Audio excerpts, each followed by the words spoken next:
Are you looking to learn more about investing in the central Indiana real estate market? You've come to the right place. Welcome to the Indy Real Estate Investing Podcast with T&H Realty, where we discuss all things related to investing in the central Indiana real estate market. Thank you for listening and enjoy the show. Hello, everyone, and welcome to another episode of the Indy Real Estate Investing Podcast. I'm your host, Jeremy Tallman with T&H Realty. We are a residential property management company that services the central Indiana market. With me today is a very special guest I'm happy to have on here. His name is Chris Herring. Chris serves as our project manager here at T&H. Welcome to the show, Chris. Hi, thanks for having me. Yeah. So, Chris, we're recording this on June 1st, 2023. Happy anniversary. Thank you. Five years of a career that I never expected to have. Yeah, 5 years. Yeah. 5 years are nice milestones. We kind of celebrate those here at T. We celebrate all anniversaries, but 5 years are neat. I have a lot of people here that have hit that milestone, which is cool. But it's your first podcast with me, and it's first time with us, and it happens to be at your 5-year anniversary. So I thought that's kind of cool. So it's great timing, and it's it was. For the longest time, I was the new guy. It took, I think, like a year and a half before the next person was hired in, and people just don't leave here, which is great. Yeah. We got a great team. And yeah. I'm hoping for at least another 16 years. That's what I'm aiming for. All right, let's do it. So I thought I'd bring you on here today to discuss the keys to managing a successful residential construction project. So, Chris, you wrote a really nice blog. I love blogs. And you wrote a really nice blog recently about this topic. But I thought it made sense to bring you on here and flesh out the topic a bit more, give people some more context about it. You're one of our resident experts here at T&H in terms of project management. And I look forward to digging into this topic a bit more. But at first, I want to set the stage for our listeners. So just indulge me for a minute here. Almost all property managers here in central Indiana and around the country, they lease and they manage homes, right? I mean, that's the basic duties of a property manager, where you're going to lease that home for a client. You're going to manage it, which means you're dealing with some maintenance, you're collecting rent, you're providing statements, you're doing all that stuff. But so that's kind of a given around the country. But at T&H here, we've expanded those services quite a bit. And one of the things we like to promote here is our one-stop shop mentality and service we provide our clients. And generally what that means and how we present it, it's very prominent on our website, is that we provide, we have a brokerage rather in our company that helps our clients purchase investment homes. We rehab those investment homes where necessary, which is where you come in. And then of course we're going to do the leasing and management. And then at the end of the sales, at the end of that cycle, if the client's ready to sell, then we can help them sell it. So we provide what I call just, that beginning to end service for investors. And we're really proud of that. And Chris, it's interesting that you are actually part of our brokerage team. I am. Right? Yeah. Yeah. And so when we decided to make that move a while back, because the reality as we see it is that a lot of the homes that are purchased by our clients through our brokerage need a lot of work, right? Yeah, and sometimes. Yeah, and that makes sense because our clients love value-add properties, and it allows our clients to become more competitive on the buy side because not everyone wants to take on a big project. So just naturally, we're going to see some of those big projects come through, which is why we set this position up for you to manage and work direct with our brokerage and our brokerage clients to make sure those homes get to rent-ready status. So again, a lot of those projects can be very involved. There's a ton of details, a lot of vendor coordination, et cetera. So thank you for indulging me. I just kind of want to set the stage with that as to why you're here, why we created this position, because it's a very important position within our company. So Chris, I'll stop talking as much now. You tell me, tell everyone about your background, what brought you here, and kind of your specific day-to-day roles here at T&H. Sure. I go all the way back. I'm 50 now, so it's been a while. I started out doing carpet cleaning, restoration work back during the college years. And then had the opportunity to work for Xerox Business Services, did that for 6 years. And then a hobby of mine got out of control, and just kind of with the life situation that we had at home, I decided to step away from Xerox. Did the primary caregiving of our kids while I started some small businesses. Did that for, I don't know, decade or so, and then sold those businesses and was looking for the what's next kind of thing, right? Mm-hmm. And the businesses I had, they were customer service, they were seasonal, they were outdoors. It's all sorts of stuff. And I would spend a lot of time away from my kids, especially on weekends. I was traveling the country doing all sorts of stuff. And it was time to get a little closer to home, help raise these teenage daughters and get them through life, and my teenage son and everything. I didn't want to be that absent parent, right? And so I started trying to figure out what I was going to do next, and started shadowing Jean Davis, which is a property manager here at T&H Realty. She's with a different company at the time, just kind of seeing what the investment world looked like, thinking maybe that was the next thing. And long story short, she was working for a company that needed some help with some marketing stuff that I was familiar with. Did some consulting for them. During that time, their project manager quit unexpectedly, and they turned to me and said, "Hey, would you like to take on this role?" And so I did. The next thing I know, I'm sucked into the real estate world. Did that for a while with them, and you guys had an opportunity. Jean had moved over here, and about 7 months later, you guys had an opportunity to come up for another property manager, and I applied, and the rest is history. Yeah. So that's the background. Tried to keep it short and sweet as best I could. And so then, I did 2 years over in the East Side, the Lawrence, primarily Lawrence, and a little bit of Warren Township and some other stuff, and kind of bounced around in different territories here in our market for T&H. And really, I'll tell you what, the East Side is, it's pretty rent heavy as far as number of rental units and stuff like that. And it can be a challenging market sometimes. Right. And I really got deeper into turnovers and things like that. We onboarded some properties from clients pretty consistently where their previous management experience wasn't great. They had a lot of deferred maintenance or, worse, all sorts of interesting things.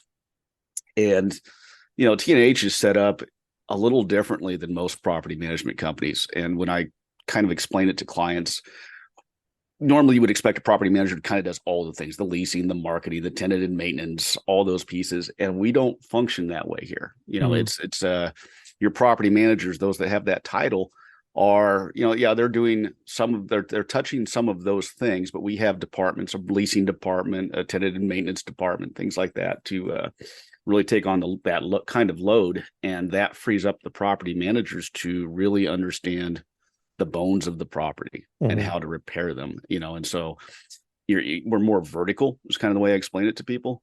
And because of that, we can get deeper in doing those repairs. As you mentioned, some property management companies just don't touch this type of stuff. Right. Because they don't have the knowledge, the skill set, the time, those sort of things. But if you're managing 200 properties and you're trying to do everything, that's a lot, and so as you mentioned, as the brokerage became more of what it is today, there were opportunities to go deeper. We had the ability to go deeper and do practically stud up, rebuilds of homes if we needed to. Right. All right. Well, thanks for that. So let's dig into our topic today. I'm going to kind of follow the blog format a little bit, because you start out mentioning that a successful construction project begins with laying the proper groundwork. And there's three things you mentioned, three components, is that the investor needs to have a long-term investment strategy for the property. They need a home inspection report, and they need to have an in-person walkthrough. Now, I'll take it from the context of this is when you buy a home, right? So this is the perspective from an investor who buys a home and that, let's assume needs some work. And this is the groundwork they need to have. Again, a long-term investment strategy, home inspection report, and an in-person walkthrough. Let's talk about, what do you mean when you say the investor needs to have a long-term investment strategy for the property? Tell us a little more there. Yeah, sure. To quote the 7 Habits book, beginning, start with the end in mind, right? You need to know what you plan to do with this property, how you're going to execute your goals. And there are a lot of different ways. There are some people are going to hold these long term. Some are going to get out before the maintenance gets heavy. Everybody's got a different approach to it. Knowing how, for lack of a better term, knowing how you're going to dispose of the property, the ways that you might dispose of the property, having more than one exit strategy is important. Right.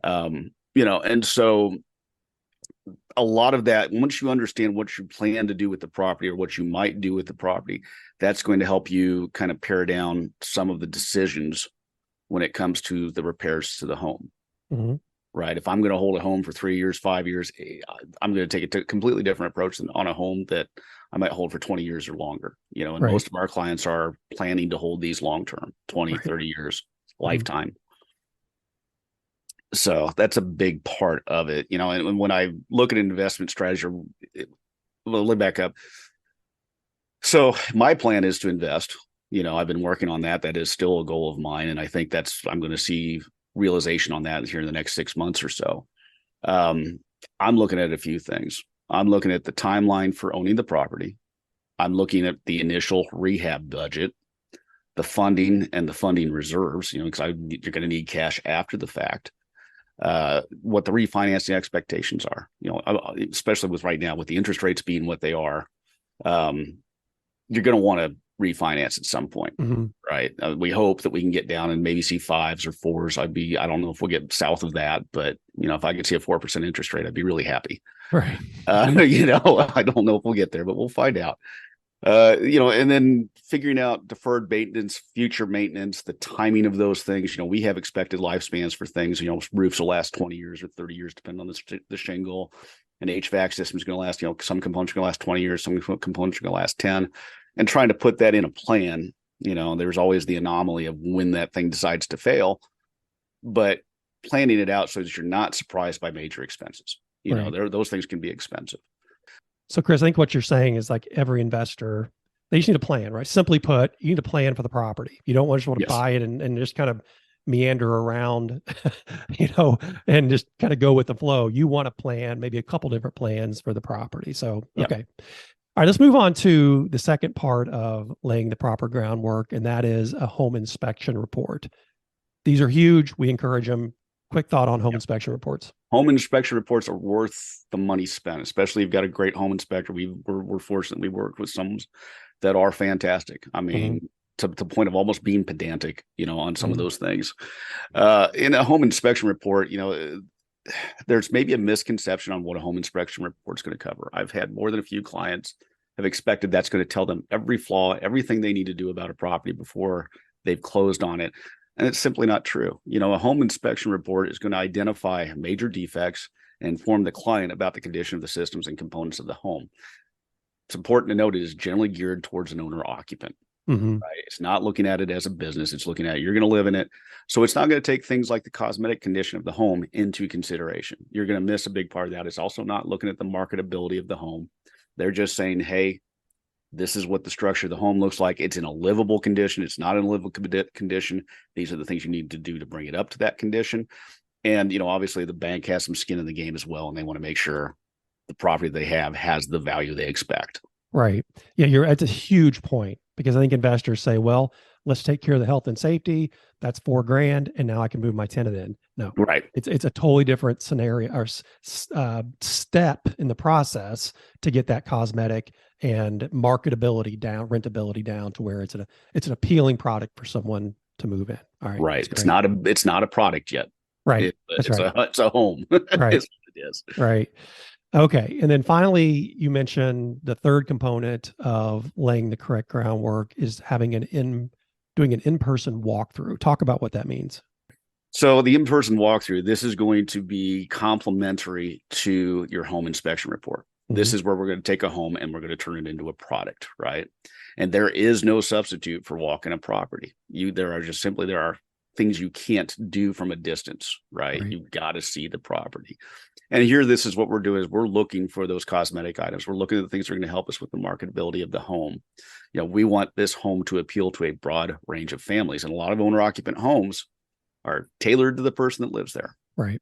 Right. Right. Yeah. Okay. That's great. So let's move on to, once you've kind of laid that groundwork, you've got your investment strategy, your home inspection report secured, you've got boots on the ground, basically, which is your in-person walkthrough. Because look, a lot of people listening to this and a lot of our clients, 75% of our clients live out of state. So they need boots on the ground to make sure that the property's shaping up, like you mentioned, to be a product. I like that. So once you've kind of laid your groundwork, you got to create a scope of work. All right. So talk about your process in creating an effective scope of work. Yeah, it is not an easy thing to do. Mhm. You're going to take all these pieces that we just talked about, your long-term investing strategy, your home inspection, your walkthrough. You're going to take all those pieces, pull them together, and try to come up with a plan, or maybe a couple of plans for the property. And there are going to be things that are your hard ceilings that you just can't get past. As you know, and when I say that, that's your after repair value. That is the number, right? We can't magically create new repair value, increase the repair value by doing finishes and things like that. We might gain a little bit, but it's not going to be, that big difference. So, when we're looking at this, when we're writing this scope of work, having that investment plan sitting next to you is key. Couple things to be mindful of. Construction cost will generally increase 3 to 5% a year. So deferring maintenance is going to have a real cost on that end because it's going to be more expensive. It's also going to have an impact on the appraisal of the home. We can't necessarily increase value based on the comps, right? But things that we don't do are going to decrease the value on the home. And it's also going to decrease the value of the rent, maybe, right, to the property. So kind of keeping that in mind is important. And when you're writing that scope of work, also know your vendor's capabilities. If the vendor isn't good at something, if they're not good at tile, it's going to show and it's going to have an impact. Right. Yeah. Let's talk next about vendors, because I think this is where things get even more challenging. Yeah. And I will say, I think, you mentioned 3 to 5% increase in construction cost. I mean, I think we've seen that double, triple, quadruple over the last few years.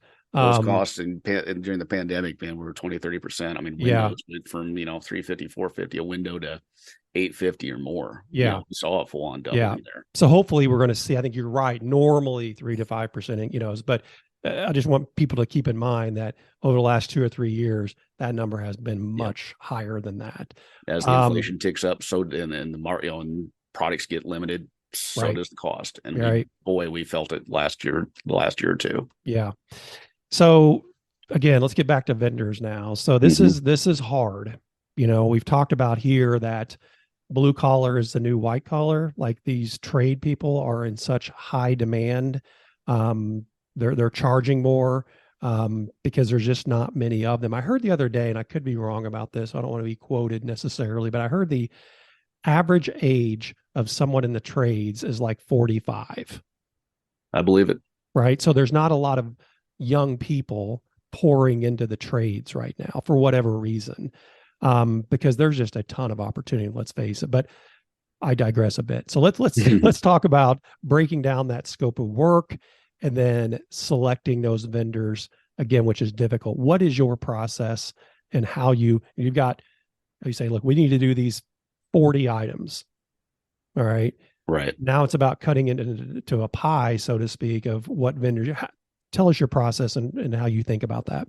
Yeah. And you touch on it, the costs are going up because we have more skilled labor. These guys have been working, they're 45 years old. They've been working in the trades probably 20 years, maybe 30, somewhere in that range. And they demand that wage. They're not entry-level wages. And so many people have this mindset of find me the cheapest labor. Right. They don't value labor. And the problem is, I'll tell you what, cheap labor is going to give you a cheap product and it's not going to look great. Right. But on the other side of that coin, if I bring in a general contractor and say, hey, I want your guys to do all this work, and he is very skilled guys, I'm paying that very skilled labor price regardless of what work item they're on. Right. Hanging blinds isn't something that takes deep skill. Right. I'm not knocking anybody that does that for a living or anything like that. But compare that to an electrician or somebody who does plumbing or understands the structural framing of the home. That's expensive. So I there's these simpler things that I call screwdriver work.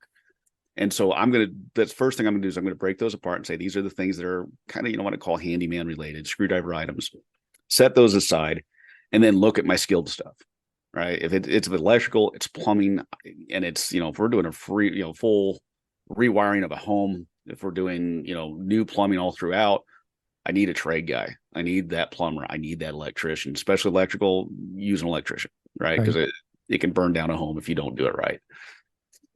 So we look at those pieces and I break those up. Now I also, I'm working in a bigger system. I'm not just working on a few projects by myself in this silo.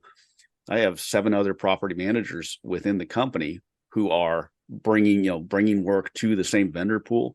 Mm-hmm. We have a maintenance team that's doing the same thing. And we have the seasonality of the business, right? We are in the busiest point of the year right now. Sure.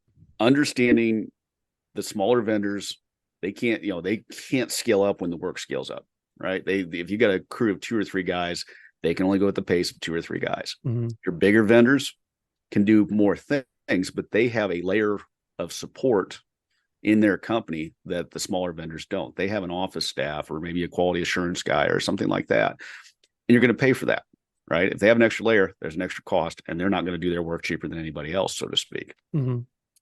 So we've got to look at, I look at how busy my vendors are. I talk with them regularly, especially my key vendors. I'm looking at what they're capable of, what the scope of work is calling for, and I try to find the right vendor for the situation at the time. That's the important part. And once I've got that, I can start building my roadmap of who I'm going to have do these pieces. And it's very rare that I'm going to use one vendor for the whole project. I'm going to chop this up. I might use a paint guy. I've got a flooring vendor. I've got, all these different things. I've got cleaners. I use the analogy sometimes when people say, hey, shouldn't the contractor be cleaning up the home?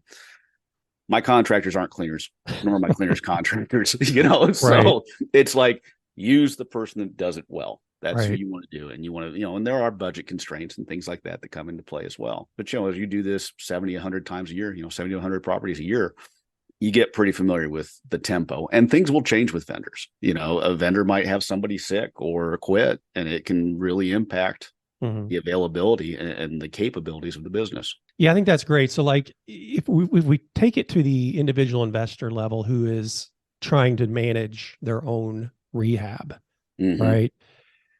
That becomes really difficult unless you just got so many good relationships with those vendors in the market that you're rehabbing. Because we're in the front of the line with most of our vendors, right? I mean, they're going to give us priority. But if I'm a vendor, if I'm an investor and I'm trying to do a rehab project, my first rehab project, and I'm looking around and I'm calling like, well, this guy says he does electrical. I mean, that's going to be tough, right? Because they don't know you. You're going to be in the back of their line, so to speak. Right. Not that you can't get fast service. In some cases, you may be able to get really good service and good pricing and all that stuff. But it's just developing that vendor network. A couple of podcasts ago, I had a couple of guys on that said, this is the key to it all right now, is just making sure you have that vendor network. And fortunately, we've been doing this a bit. We've got some really deep relationships with vendors. We do. And, they make good on their work, but that's about relationships and just making sure that, who to call upon when, because great point, seasonality. Again, we're going to have more move outs in the next 2 or 3 months than we will all year. It's just our busiest time of the year. It's just naturally, our seasonality here. So we're going to be putting our vendors through their paces here, hard and heavy, coming up. So, all right, let's talk next about funding. Money is a constraint for almost everybody. There's a certain limit and certain ways you want to go about funding these things. So what are you seeing from a funding perspective with investors you work with? Well, right now, cash is king because of the interest rates. So I have a lot of vendors that are coming in a lot of clients who are coming in who have cash on hand and they're ready to go. Right. 2 years ago, money was cheaper, and I was seeing more clients coming in with hard money lenders, and that's a whole different beast. Right. Hard money lenders are a great resource, but they really have an impact on the tempo of the work that we're doing. Right. Right. Okay. So the final thing you talk about in the blog, and probably maybe the most important, is the communication. Let's talk about it from the perspective of from the perspective of the communication between you as a project manager and your vendors, because that's a really important communication channel. Talk about that first. Like how do you communicate with them? How frequent? All that good stuff. Yeah. And I take the mindset that I deal in information. That's, I'm the conduit between the contractors, the vendors, the client, and people within T&H as well. And that's what I deal in, right?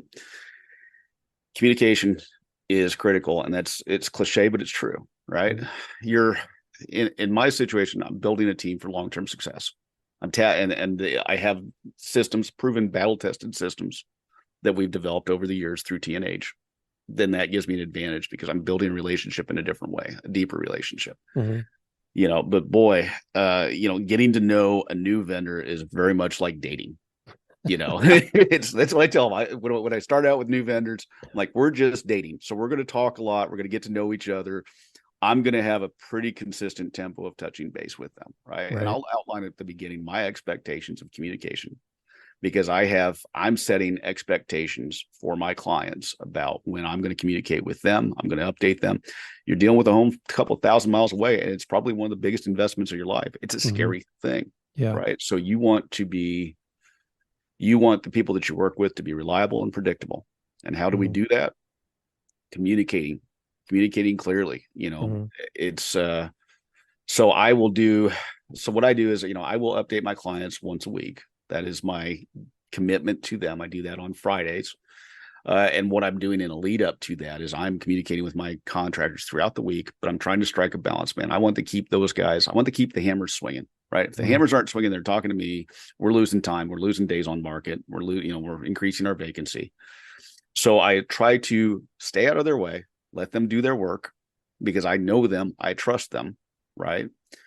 And I will touch base with them on at least once a week. Every Wednesday, Thursday, I'm having meetings with the key vendors. I'm also talking with vendors in advance. If I've got steps of work, I've got flooring coming in next week, I'm checking with the guys that are working this week to make sure they're ready to go, that they're going to meet their timeline, so that my contractor for the flooring comes in without a hiccup. The last thing I want is for my flooring contractor to show up on Monday and find out that my painter's only halfway done. Right. I need those things to be consistent.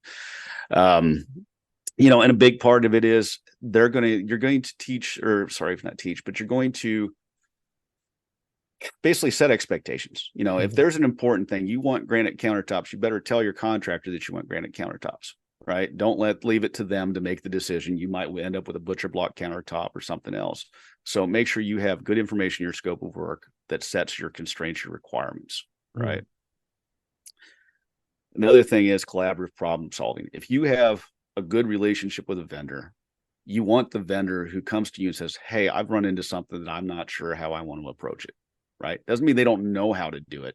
They're going to ask you for your input, right? If a contractor comes to me and says, hey, I'm running a week behind, I'm not going to lose it. I'm not going to get mad at them and say, well, you promised to just work harder. I need you that day.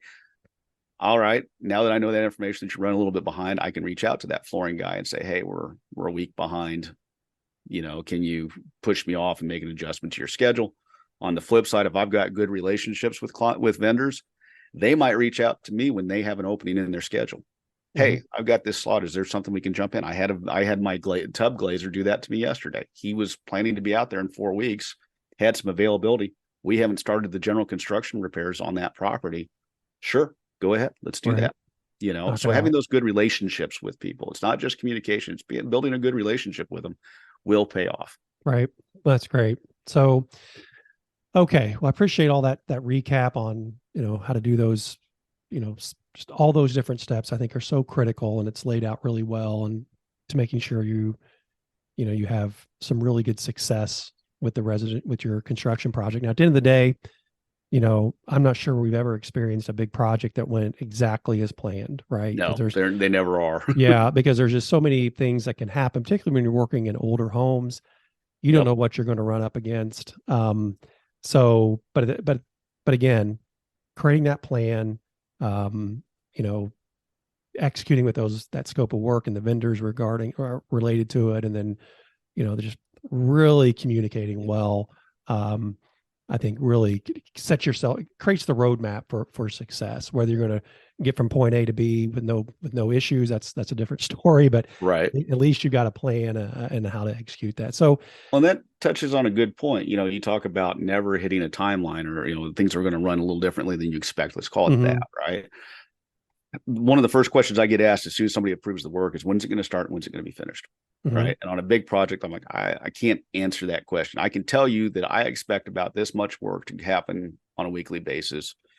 And I'll probably start out with hey, we've got a 6 to 8 week timeline for this. And I'll put, I'll say, here's what I normally will do is we get about midway through that project. And that's when that timeline is going to come into view. Right. And we're going to start to narrow it down. We'll end up hitting timelines, but I can't give you that date on day one. Right. That's an important thing to understand. Right.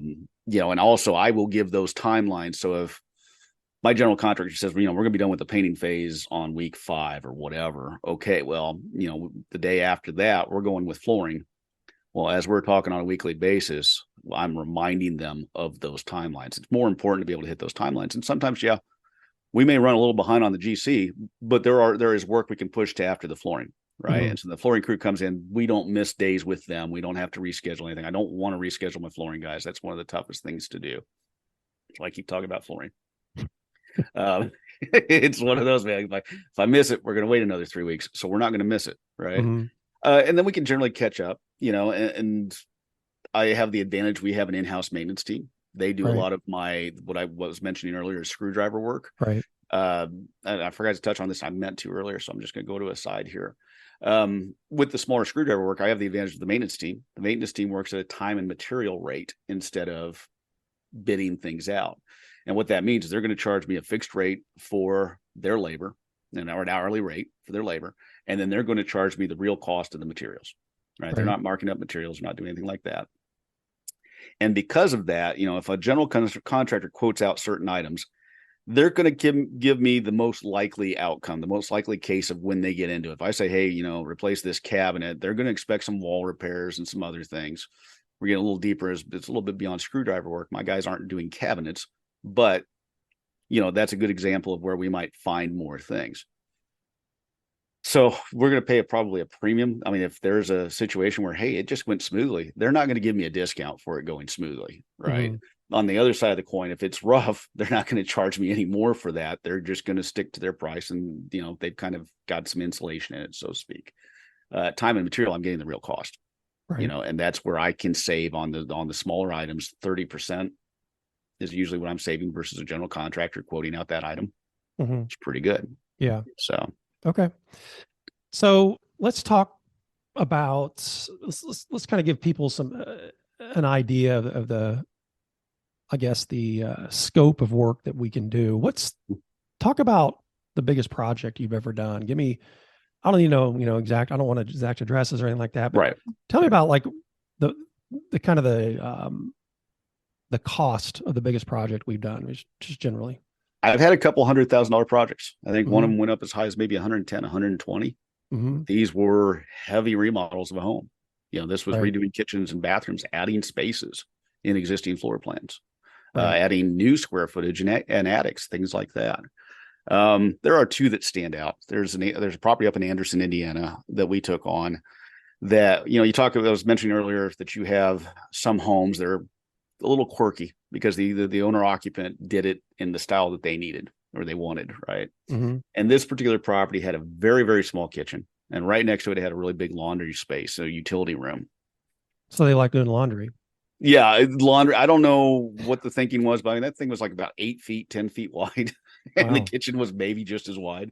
And then right behind it, you had to walk through the kitchen to get to this family room. And the family room's kind of weird shaped, and right next to, and there was a door out to the side of to the driveway. And then right next to that was this other bedroom they'd added on, that had some issues because they hadn't done the addition quite right with the flashing and the roof line and things like that. So we had some work to do anyways. We had to open up walls and stuff like that. And it's an older floor plan. I think it was built in the 1950s, maybe 1960s at the latest. Anyways, what we did is we were able to rework that back area, got rid of the family room because we already had a large living room to begin with, We added a laundry room back there that they didn't have. The laundry room was in the old utility room, right? We've kind of reworked a hallway to gain access to that space in the back. Instead of having to go through the kitchen, you could actually go through the hallway that was already existing in the room, in the space. And then we moved the wall between the kitchen and the laundry room over, quite a few feet, which meant we had to replumb some stuff. We had to do an electrical box replacement anyways, or some rework on the electrical box. And we needed a new furnace. We needed a new water heater. So it was a good time to move all those things at once, right? We weren't doing some rework and things like that. I was now able to take this very narrow kitchen, widen it out, modernize it, increase the counter space, right? Add a pantry and put an island in. And at the same time, we will also open up that entryway between the living room and the kitchen, and made it feel, the whole space felt much, much bigger and modern. And boy, that thing went to market and it was gone instantly. Right. Nice.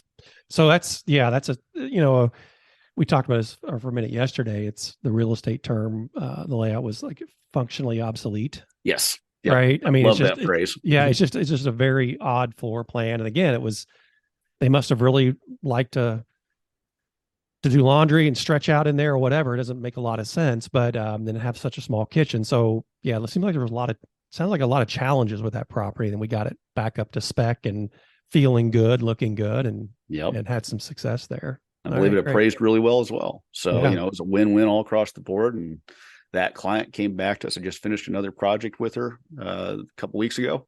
Yeah. And she sings our praises, so that's what we want. All right. So I love that story. Tell me, I guess, last question here. What are some stumbling blocks? Like, where do you see investors going wrong with this? Like, is there a couple things where you think, like, is there a common pattern where, maybe some of our listeners right now are going through this? Like, what are you seeing stumbling blocks on working through projects like these? I see some people hunting for a deal, getting frustrated by not finding their deal, and then convincing themselves that a bad deal is a good one. Now, you're talking about, when you say deal, you're talking about a deal to buy. Right. To purchase a property. They're looking around, looking to buy a property, and just through frustration, or maybe they have this mindset of, I made this goal of buying 3 properties this year, and come hell or high water, I'm doing it. Right. And, there are just times where that opportunity isn't there, but they'll go ahead and buy something. And the double-edged sword is, if they're underfunded, it's real hard to do something with it. Right. You're going to take an impact on your rents. You're going to have some deferred maintenance. There's going to be something that just doesn't make it a good deal. And if this is your first property, your first couple of properties, that can be the difference on success and struggle. Right. So but specifically talking about the managing and going through and doing one of these big construction projects, from your perspective, where do investors go wrong during, so they bought the property, and now, they have to do this work? What are some stumbling blocks you go through? Is it, being reluctant to move forward with quotes? Is it, overanalyzing quotes? I mean, where do you see people just doing things that hurt them ultimately? Yeah, they can lock up. I've seen some people really get down into some, the money spent is important, but I've seen some people lose days on market, increase their vacancy, locked up on small costs. As I can go to Home Depot and I can buy this thing for this much, and it shouldn't cost this much to install it. Right. Well, I understand that, but the guy that's doing it, he has his tools, he has his truck, he has his insurance, he has all these things that add to that cost. Right. And that can kind of lock it up, that this is what I expect to cost. And, I would expect to cost, I can find a handyman in my neighborhood to do this for $25, kind of thing. Well, your handyman may not be licensed. He may not be insured. Right. There are those things. Probably not. That's exactly right. Yeah. It's, if you're paying that kind of price, I guarantee you you're putting yourself at risk. You would be putting yourself at risk if you used them for larger projects. Yeah. Yeah. And again, cheap labor. I like your what you said earlier, cheap labor, cheap product. Cheap product. Yeah. I think that's we're definitely related. And, one of the things I'll close on this, one of the things I think, and this is from just very anecdotal evidence I have, but I hear that if we say, hey, investor, this rehab is going to cost $25,000. Okay, that sounds about right. But once they start examining the quote is where things go wrong, or they in their minds like, wait a minute, there's a line item here for blind replacement. There's no way that should be X. It should be, Right. and they start nitpicking and wanting, it so becomes problematic where I think if you look at general numbers, it's like, yeah, that sounds about right. Now, with inflation over the last few years, I think sticker shock is just part of our reality. We see it every day, but if you're an investor who hasn't done a rehab in 2 or 3 years, you might be in for some sticker shock because things are just flat out more expensive. Yeah. I've heard that more than a few times. People are like, well, 5 years ago when I did my last property, this is what I paid. I was like, yeah. And the world changed in the last 3. It's not the same world. 2021 was probably the hardest year I've had as far as it was the most challenging. It was rough. Prices were changing every 2 weeks. Right. Yeah.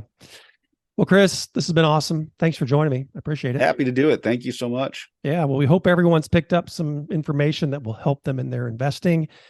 We'll be back next month with another podcast. In the meantime, we encourage you to share this podcast with your investing friends. Leave us a review and don't hesitate to reach out to us with any questions you might have. Until next time, thanks so much for listening, and please stay invested in your investment.